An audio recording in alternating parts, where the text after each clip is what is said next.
Bismillahirrahmanirrahim. Assalamualaikum warahmatullahi wabarakatuh. Alhamdulillahirabbil alamin wal aqibatu lil muttaqin wala udwana illa 'alal zalimin. Asyhadu an la ilaha illallah ilahul awwalin wal akhirin wa asyhadu anna Muhammadan abduhu wa rasuluhu wa safiyuhu wa ikhtarahamallahu 'alan nasi ajma'in. Allahumma shalli ala Muhammadin wa ala alihi Muhammad kama shallaita ala Ibrahim innaka Hamidum Majid. Qala jalla jalaluhu fi kitabihil aziz ya ayyuhalladzina amanu taqullaha haqqa tuqatih wa la tamutunna illa wa antum muslimun. Ya ayyuhan nasu taqu rabbakumul ladzi khalaqakum min nafsin wahidah wa khalaqa minha zawjaha wa batha minhuma rijalan katsiran wa nisaa'a wattaqullaha alladzi tasaaluna bihi wal arham innallaha kana 'alaikum raqiba. Ya ayyuhalladzina amanu taqullaha wa qulu qawlan sadida yuslih lakum a'malakum wa yaghfir lakum dhunubakum wa man yuti'illaha wa rasulahu faqad faza fawzan 'azima. Faqala sallallahu alaihi wasallam inna lillahi malaikatun fudala yatufuna fit turki yaltamisuna ahla dhikri fa idza wajadu qauman yadhkuruna Allah ta'ala tanadaw halummu ila hajatikum. Ahibati fillah rahimani wa rahimakumullah. Segala puji dan syukur kita panjatkan kepada Allah yang Maha Rahman, yang masih memberikan kepada kita kesempatan kita salat berjamaah salat maghrib. Dia adalah nikmat dan sumber kebahagiaan. Mentaati Allah adalah kebahagiaan, sebagaimana memaksiati Allah adalah jalan kesengsaraan. Hanya orang yang faham dan mengerti hakikat kehidupan. Jamaah sekalian, wallahi law ya'lamuna ma fihima la atauhuma walau habwa. Nabi SAW pernah menjelaskan tentang keutamaan salat isya berjamaah dan salat subuh. Sekiranya mereka tahu apa yang ada pada keduanya, niscaya mereka datang walaupun dalam keadaan merangkak. Kalaulah seseorang tahu keutamaan salat berjamaah, dia akan datang walaupun sulit. Jika seorang tahu keutamaan majelis ilmu, maka dia akan datang. Kalaulah seorang tahu keutamaan berbakti kepada kedua orang tua, maka dia akan lakukan. Seorang mahasiswa tak akan dia malas belajar kalau dia ingat bagian-bagian bahwa mencari keridhaan orang tua hukumnya wajib. Jika nilai yang baik, selesai yang cepat, membuat orang tua bahagia, maka mencarinya hukumnya wajib, dan menyia-nyiakannya termasuk kabair. Begitu penjelasan sebagian ulama mu'assirin. Jamaah sekalian, maudhu kita masih di Ashur Qawaid fi Tazkiyatin Nafs. Sekarang masuk bagian kedua. Bagian kedua diberikan judul oleh beliau Ad-Du'a'u Miftah Zakatin Nufus. Ad-Du'a'u Miftahu Zakatin Nufus. Doa adalah pembuka jalan untuk mensucikan jiwa. Bagaimana seorang akan membersihkan hatinya sementara dia tidak menginginkan? Maka dari itu Ibnu Mas'ud pernah ditanya, kata dia, man mayyitul ahya, siapakah orang-orang yang dia itu sudah jadi mayat walaupun dia masih hidup? Beliau mengatakan, alladzina la ya'rifu ma'rufan wa la yunkiru munkara wa qalbuhu kalkuzi muzakhiya. Orang yang dia tidak pernah, ketika ada satu kebaikan, tidak tergerak hatinya. La ya'rifu ma'rufan, tidak mengenal satu kebaikan, mengenal dengan hatinya juga tidak bahwa itu adalah baik. Dan dia tidak mengingkari sebuah kejelekan walaupun mengingkari dengan hatinya. Wa qalbuhu kalkuzi muzakhiya, dan hatinya seperti kuali yang terbalik, periuk yang tertelungkup, tidak mungkin bisa diisi. Bagaimana diisi dia tertelungkup? Bersyukurlah kita sekalian kalau ada suatu panggilan kebaikan, hayya 'alas salah, hayya 'alal falah, kita mendengar, kita datang, itu tandanya kita masih hidup, tandanya kebaikan masih ada dalam diri kita. Makanya orang-orang yang datang ke tanah haram, dia mengatakan labbaik Allahumma labbaik. Aku penuhi panggilanmu wahai Allah. Datang untuk haji dan umrah sebagai wafdullah, tamu-tamu Allah. Kita yang di sini memenuhi panggilan Allah, panggilan adzan. Dia adalah panggilan Allah Subhanahu wa taala. Ada salah seorang salaf wa huwa maridun fil bait. Dia sakit di rumahnya. Falamma sami'a nida, ketika dia mendengar adzan, faqala, dia mengatakan sami'tun nida, aku dengar adzan. Kata dia, antarkan aku ke masjid, tolonglah kepada dua orang saudaranya. Saudaranya mengatakan, alaysa anta marid, bukankah engkau sedang sakit? Ijlis fil bait tusalli fil bait, engkau sedang sakit, salatlah di rumah. Orang ini mengatakan, walakin asma'un nida, tapi saya mendengar adzan, hayya 'alas salah, hayya 'alal falah. Panggilan salat, panggilan untuk mendapatkan kemenangan. Akhirnya dia paksakan dirinya, berangkatlah menuju masjid, dipapah dua orang. Selesai salat, begitu salam dia meninggal dunia. Aina nahnu min hadzal rajul? Sekarang di mana kita dibandingkan laki-laki ini? Ikhwan fillah, hadirin muliakan Allah. Sesungguhnya Allah Ta'ala mengumpulkan penduduk surga sejenis. Di antara sifat mereka satu, mereka orang-orang yang bertakwa kepada Allah Subhanahu wa taala. Dan sifat seorang yang taqi, orang yang bertakwa, dia memenuhi panggilan Rabb-nya. Bukankah satu kebaikan, ikhwan, kalau Allah berikan kebaikan begitu banyak kepada kita, maka kita seharusnya berbuat baik kepada Sang Pemberi nikmat. Dialah Allah Rabbul Alamin. Dan Allah katakan dalam hadis qudsi, alam atlub minka ahwanu min dzalika kullih, bukankah saya sudah minta kepada engkau sesuatu yang jauh lebih ringan dari dunia dan seisinya? Apa kata Allah? La tusyrik bi syai'an fa abaita, janganlah engkau syirikan aku dengan yang lain, tapi banyak manusia mengabaikannya. Ya mas sekalian, kata beliau, Nabi SAW bersabda, laisa syai'un akrama 'ala Allah Ta'ala min ad-du'a. Tidaklah ada yang lebih mulia di sisi Allah daripada doa. Fadu'a'u min afdalil ibadat.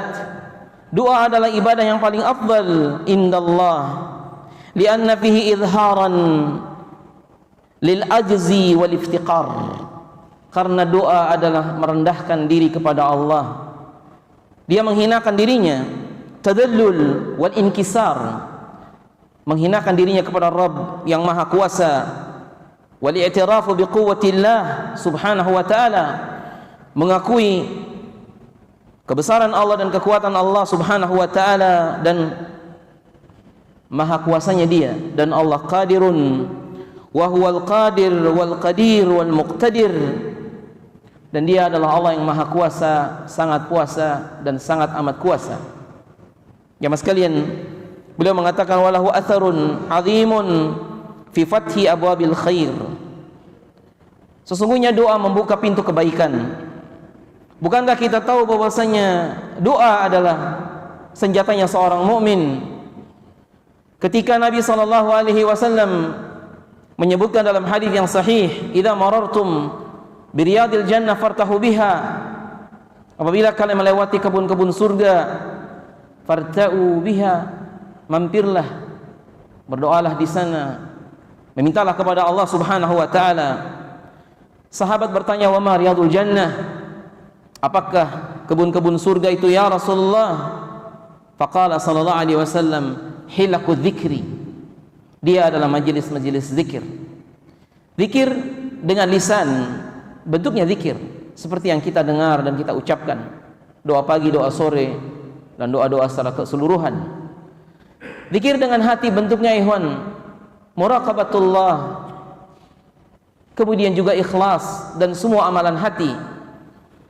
Kemudian zikir dengan perbuatan, bentuknya semua ma'ruf, semua kebaikan yang kita kerjakan, dia adalah bentuk zikir. Bisa jadi seorang bekerja, dia adalah mereka zikir kepada Allah. Mungkin dia sedang membantu orang tuanya, atau dia belajar, termasuk diantaranya majelis-majelis ilmu. Di antara bentuk zikir yang dianjurkan adalah doa. Oleh karena itu kata beliau, walahu atharun azim fi fathi abwabil khair. Doa memiliki pengaruh yang besar dalam membuka pintu-pintu kebaikan. Faqala Syekhul Islam fi wasiyatihi li Abil Qasim Al-Maghribi, ad-du'a'u miftahu kulli khair. Doa adalah pembuka segala kebaikan. Fa kullu khairin tarjuhu li nafsik.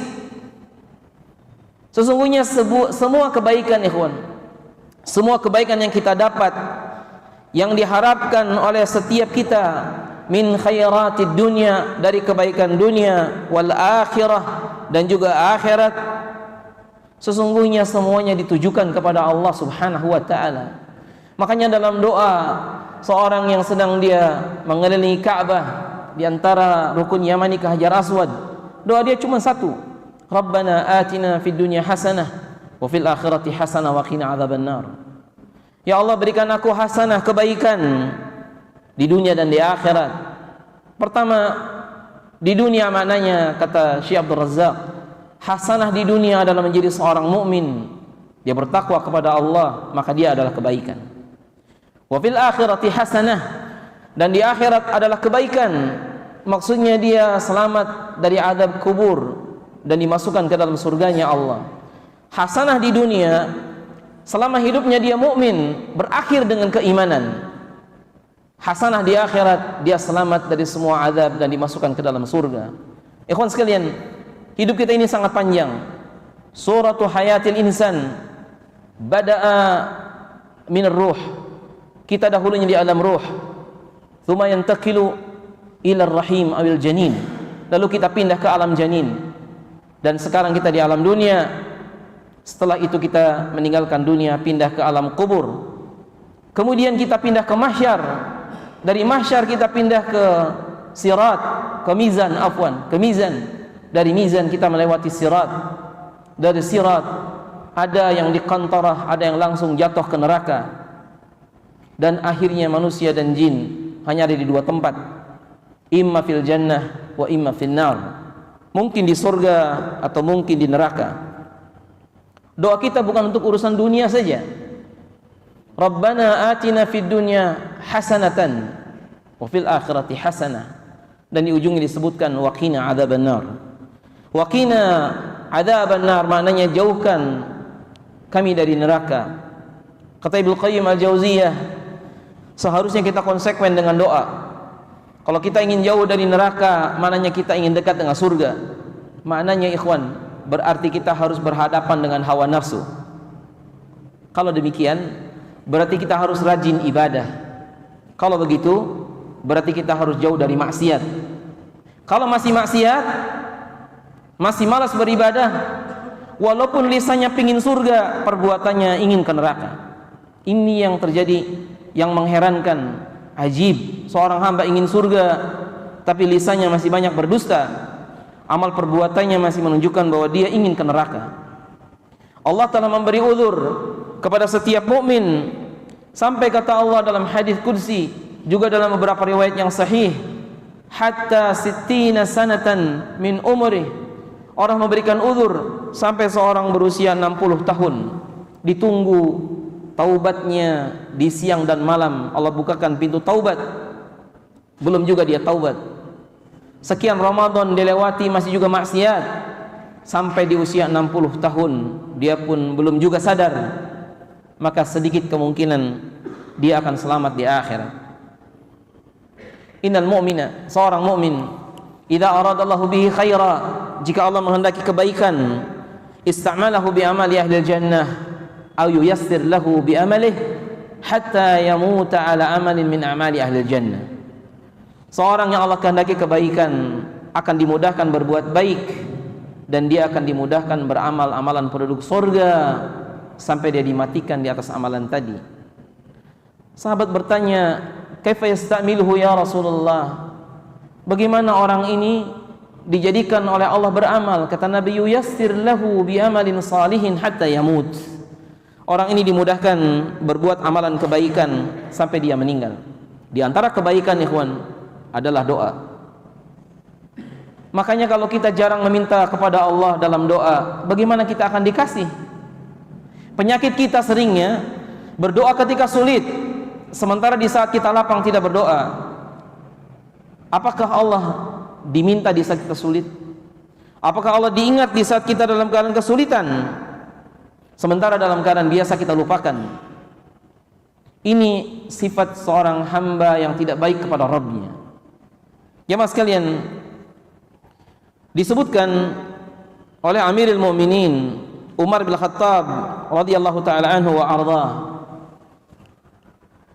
khalifah yang kedua setelah Abu Bakar, pemilik dua garis hitam di bawah kelopak matanya, min kathrati bukaihi, karena beliau banyak menangis.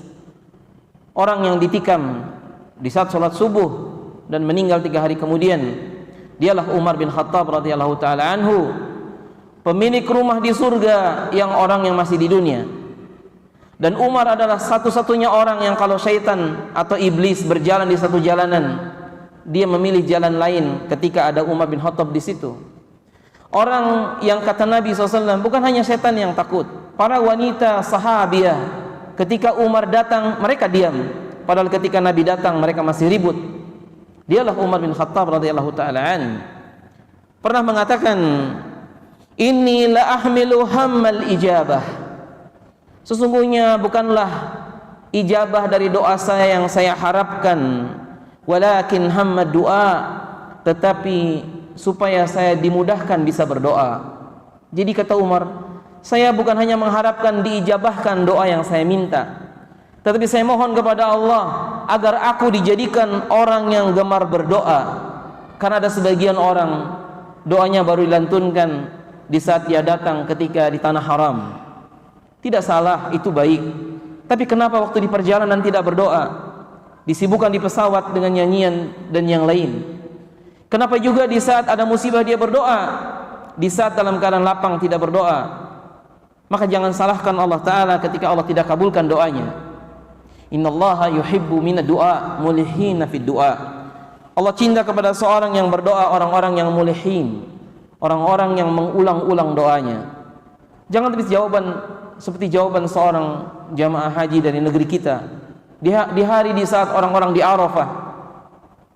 Kenapa tidak berdoa padahal ini waktunya berdoa di Arafah? Dia mengatakan, Ustaz, saya sudah berdoa setengah jam yang lalu, saya sudah bosan berdoa, sehingga sisa waktunya digunakan main handphone. Di negeri, di tanah yang sangat barakah, yang langitnya beda di tanah Arafah, yang Allah Ta'ala membanggakan kepada malaikat, sesungguhnya ungduru ila ibadi, lihatlah kepada hamba-hambaku yang ada di Arafah, dibanggakan oleh Allah. Kalau mereka minta kami akan kabul, kata Allah. Lalu apakah kasus dia ini terjadi dengan kesadaran atau mungkin dia khilaf karena kebodohan? Saya curiga mungkin karena ketidaktahuan. Jamaah sekalian, kalau hati kita bersih, kita tidak akan pernah bosan berdoa. Kalau hati kita bersih, tak akan pernah bosan berdoa. Kalau kita bosan berdoa, ada kemungkinan hati kita berpenyakit. Mungkin dia mengira bahwa dirinya tidak punya dosa, dan ini sebuah kesalahan. Dan ini mirip seperti sifatnya iblis yang tidak pernah merasa bersalah. Yang kedua, bisa jadi ini karena ghaflah, dia lalai.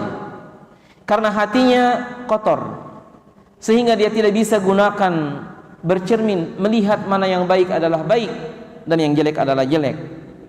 Coba lihat Umar bin Khattab ini. Beliau bukan hanya bersemangat supaya Allah mengabulkan doanya, tapi dia termasuk berdoa agar dia mudah berdoa.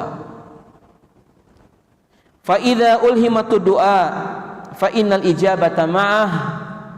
Karena kalau aku dikasih ilham supaya aku mudah berdoa, maka pasti pengabulan doa akan mengikutinya.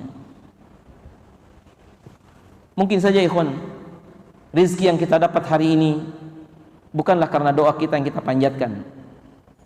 Bisa jadi rezeki yang antum dan saya dapat karena anak kita yang kita nafkahi. Seperti seorang laki-laki yang datang pada Nabi, ya Rasulullah, inna akhi yata'allam, sesungguhnya adik saya belajar dan aku yang membayarkan biayanya.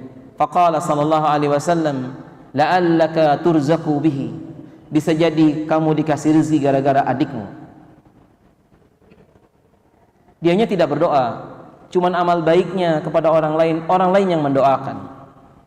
Bisa jadi rezeki yang kita dapat karena doa orang-orang di perempatan jalan yang kita kasih 2.000, 5.000, dia mengatakan semoga rezeki Bapak barokah, semoga umurnya panjang, semoga, dan kita aminkan.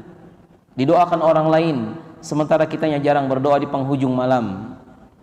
Ikhwan sekalian, kalaulah seseorang dia manfaatkan waktu sebaik mungkin, dalam satu hari dia mungkin bisa berdoa berulang kali dalam banyak doa. Cuman Allah menunggu ketika Allah turun ke langit dunia. Katanya, man yastaghfiruni, siapa yang minta ampunan, aku akan ampuni. Kitanya tidak minta ampunan. Wa man yas'aluni, siapa yang minta kepadaku, aku akan berikan. Cuman sayang kita yang tidak minta. Kita lebih suka menyebarkan kesulitan kepada orang lain. Di WA semua orang, saya tidak punya uang, saya begini dan begitu. Dia lupa tidak minta kepada Allah yang dia adalah Razzaq.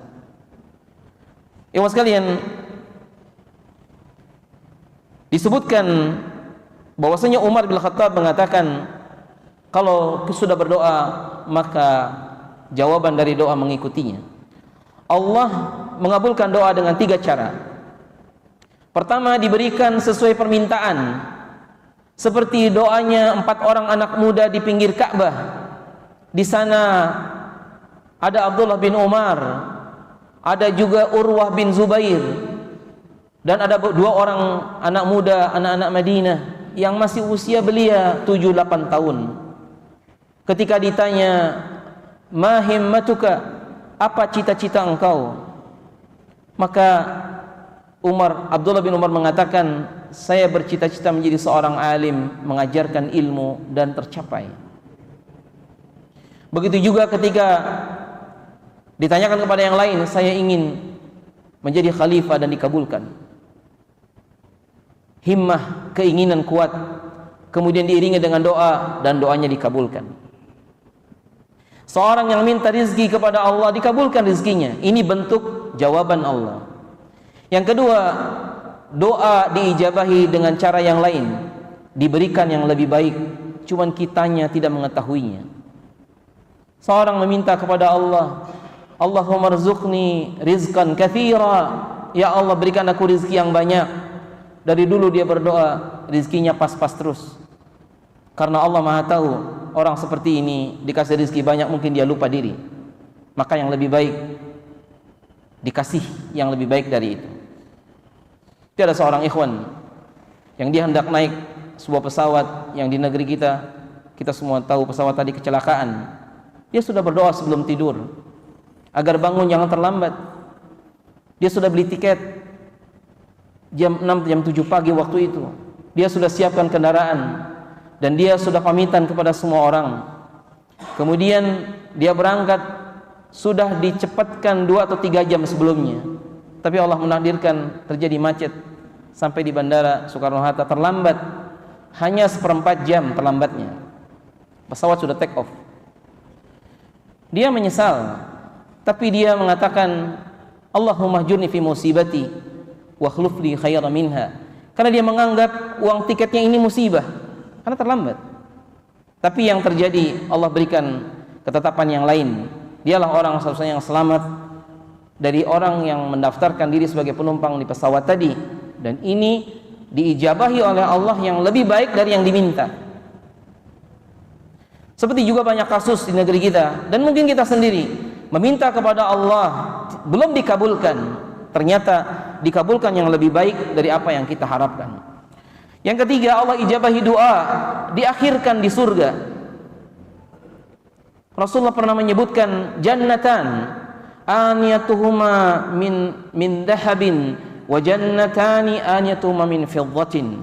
Ada 2 surga yang perabotnya semua dari emas, dan ada 2 surga yang perabotnya semua dari perak. Disebutkan hadis ini ketika juga para sahabat dilarang oleh Nabi makan dan minum menggunakan bejana emas. Kita tidak boleh minum dengan bejana emas, gelas emas, piring emas, sendok emas, garpu terbuat dari emas, dilarang. Di dunia tidak boleh, tapi nanti diberikan kelak di surga. Seolah-olah Nabi mengatakan kepada orang mukmin, wahai kaum mukminin, walaupun sekaya apapun Anda, jangan jadikan bejana-bejana untuk makan minum terbuat dari emas, karena nanti di surga perabotnya semua emas. Yang kedua, seolah-olah Nabi mengatakan tasliyah, hiburan bagi orang mukmin yang di dunia tidak pernah punya emas. Kalau Anda taat dan bertakwa, nanti di surga perabotnya semua emas. Dan sebagai satu penjelasan hukum yang jelas bahwa Islam mengatur sampai urusan detail, sampai masalah makan dan minum, bejana yang digunakan dalam agama yang lain tak ada yang membahas. Jemaah sekalian, kemudian Syekh menjelaskan ayat Al-Quran yang sudah sering kita dengar, wa qala rabbukum ud'uni astajib lakum, dan berkata Allah Rabb kalian, ud'uni astajib lakum, berdoalah kepadaku pasti aku akan kabulkan. Allah tidak menyebutkan insyaallah, pasti akan dikabulkan. Ud'uni astajib lakum, mintalah kepadaku kata Allah, aku akan kabulkan. Dan lagi-lagi kata Ibnu Qayyim, masalah yang ada pada kita adalah kita ini kadang kurang bersungguh-sungguh. Makanya di antara penghalang-penghalang doa dikabul, pertama adalah istijal. Istijal ini seorang terburu-buru dengan doa. Da'autu falam yastajib li. Aku sudah berdoa, belum dikabulkan. Udahlah, mulai besok saya tidak mau doa lagi. Istijal. Nabi Ayub ikhwan sakit 18 tahun. Dia bahkan tidak pernah meminta kepada Allah Ta'ala agar disembuhkan. Dia hanya mengatakan, Anni masaniyadhur wa anta arhamur rahimin. Ya Allah, sesungguhnya aku telah ditimpa musibah dan engkau adalah arhamur rahimin. Setelah dia melihat istrinya, kepalanya digundul karena dijual rambutnya hanya untuk menyambung makan Nabi Ayub, lalu dia mengadukan kepada Allah. Nabi Yusuf alaihissalam di penjara cukup lama, dipisahkan dengan ayahnya sekitar 23 tahun kurang lebih, banyak tafsir menjelaskan. Dan Nabi Yakub alaihissalam sampai kedua matanya dalam keadaan buta, tapi Nabi Yakub tidak pernah mengadukan kepada Allah tentang urusan-urusan yang menjadikan dia lari dari Allah. Dia mengadukan kepada Allah urusannya, dan dia yakin bahwa riha Yusuf, kata dia, ana ajudu riha Yusuf, aku masih mencium bau Yusuf alaihissalam.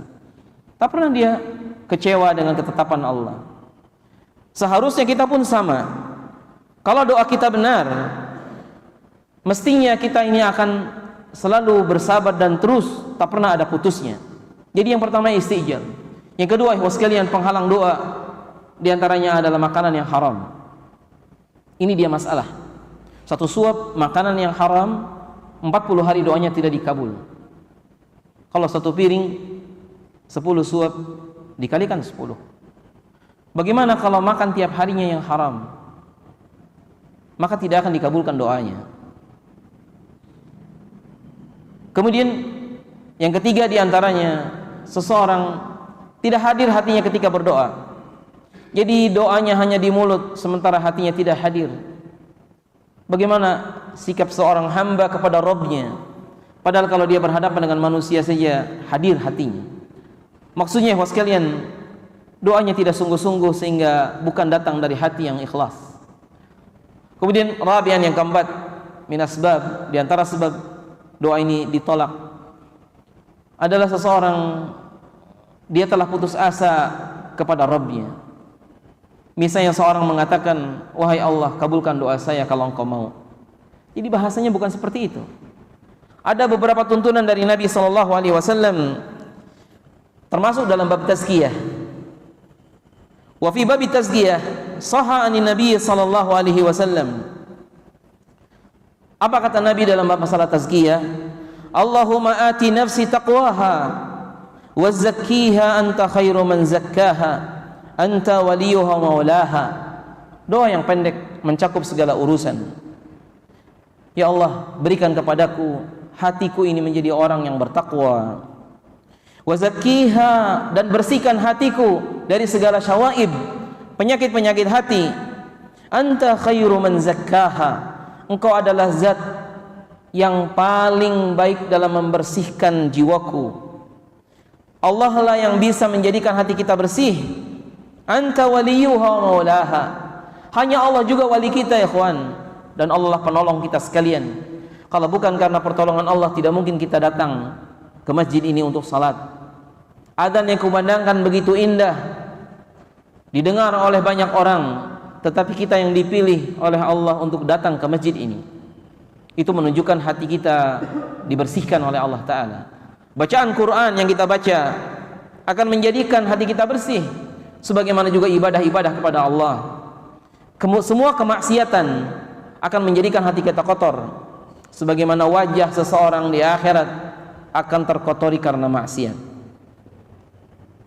Wa fi du'a isyaratun wa tanbihun ala anna tazkiyatan nufus biyadillah subhanahu wa ta'ala. Kata beliau,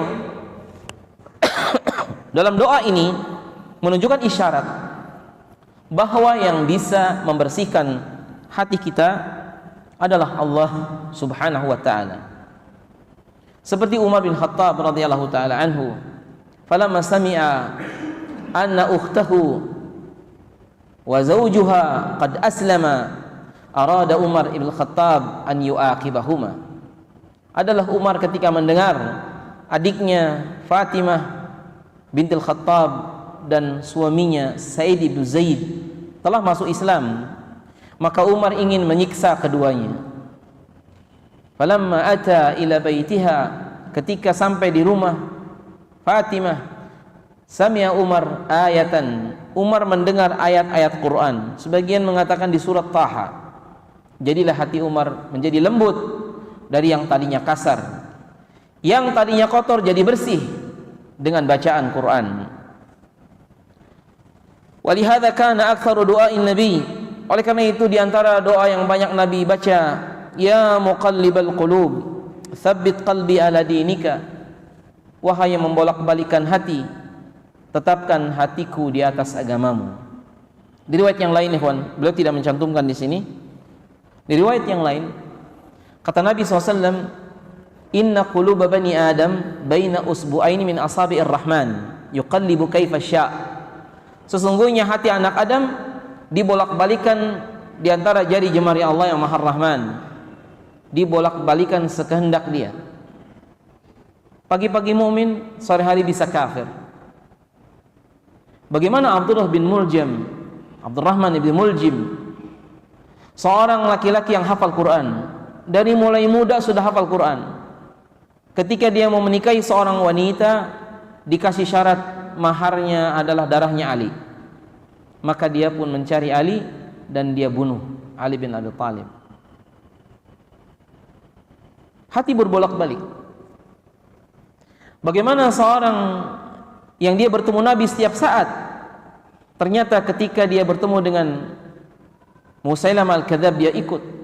Dia adalah seorang laki-laki bernama Rajal, yang Nabi katakan, ra'aitu nawajidhu finnar, aku melihat geraham dia di neraka. Jadi ikhwas sekalian, ini hidayah. Dia Allah yang memberikan kepada kita, yang harus kita jaga ketika itu datang pada kita sekalian. Kemudian ucapan ya muqallibal qulub tsabit qalbi ala dinik, wahai yang membolak-balikan hati, tetapkan hatiku di atas agamamu, bukan hanya sebatas doa. Maka ada usaha agar kita istiqamah. Misalnya, pertama, mulazamatul khair, berusaha selalu berdekatan, berteman dengan kawan-kawan yang baik. Kemudian memperbanyak ibadah-ibadah sunnah, selalu berdekatan dengan Quran. Kemudian berusaha juga seorang menjauhi maksiat. Kemudian berusaha seorang terus belajar, dan dia merupakan semua sarana agar kita istiqamah di jalan Allah Subhanahu wa taala. Famata istama 'alal abdi qalbuhu, kapan saja hati seseorang, artinya hati dia dalam keadaan berkumpul keimanan, kebaikan dan seterusnya, kemudian dia pun akan menjadi lurus. Dan ketika dia berdoa dengan doa tadi, ya muqallibal qulub tsabit qalbi ala dinik, insyaallah akan dikabulkan. Banyak orang ikhwan sekalian yang berdoa dengan doa-doa seperti ini, di saat-saat ujian datang dia tetap tabah dan dia seperti orang yang tegar dengan segala musibah. Wa a'dhamu ma yu'inuka 'ala du'a ma'rifataka anna zakata nafsaka biyadillahi 'azza wa jalla. Dan di antara yang menguatkan dan yang menjadikan seseorang faham adalah pengetahuan dia bahwa yang mensucikan jiwa ini adalah Allah, bukan karena kita saja, bukan. Hanya Allah saja yang menetapkan. Balillahu yuzakki man yasha. Bahkan Allah yang menghendaki siapa yang dia kehendaki untuk dibersihkan hatinya. Berkata Abdullah ibnu Abbas ketika menafsirkan ayat ma zaka minkum ay mahtada ahadun minal khalaiq li syai'in minal khairi yanfa'u bihi nafsahu wa lam yattaqi syai'an minasyarri yadfa'uhu an nafsihi. Kata Abdullah ibnu Abbas ketika menafsirkan ayat tadi, artinya tidaklah ada yang memberikan manfaat kepada hati kita kecuali Allah Ta'ala yang membersihkannya. Sebagaimana Quran yang kita dengar, hati yang bersih ini akan menerimanya dan menjadikan hati semakin bersih. Begitu juga kejelekan yang dihindarkan dari seseorang, semuanya karena Allah yang menghindarkan dari kita sekalian. Oleh karena itu kata Barra ibnu Azib adalah Nabi SAW ketika beliau di hari Ahzab, ketika perang Khandaq, ikhwan sekalian, ada beberapa gubar. Gubar ini adalah debu yang ada di perut Nabi dan juga di kalangan para sahabat ketika menggali parit. Mereka orang-orang yang paling afdal dunia dan akhirat, menggali parit ikhwan, hampir keliling Madinah. Kemudian dia mengatakan, wallahi laulallah mahtadaina wala tasaddaqna wala sallaina. Dibacakan syairnya, kalau bukan karena Allah kita tidak mungkin dapat hidayah. Sampai kemudian terjadilah apa yang terjadi. Allah selamatkan kaum muslimin ketika berhadapan dengan orang-orang Ahzab. Dan begitulah Allah menolong hamba-hambanya. Doa-doa yang hari ini kita panjatkan kepada Allah, insya Allah akan dikabulkan. Jika doa saya dan antum belum dikabulkan, bersabarlah kepada Allah, insya Allah akan dikabulkan dalam waktu yang dekat. Jangan pernah putus asa dalam doa, jangan berhenti. Hatta kita sambil jalan, sambil kita pulang ke rumah misalnya, berdoa kepada Allah. Mudah-mudahan Allah mendengar dan mengabulkannya. Nasallallahu ta'ala an yanfa'ana bima sami'na wa naqtafi bihadza al-qadar. Sallallahu ala nabiyyina Muhammadin wa ala alihi wa sahbihi ajma'in. Wa akhiru da'wana alhamdulillahi rabbil alamin. Wassalamualaikum warahmatullahi wabarakatuh.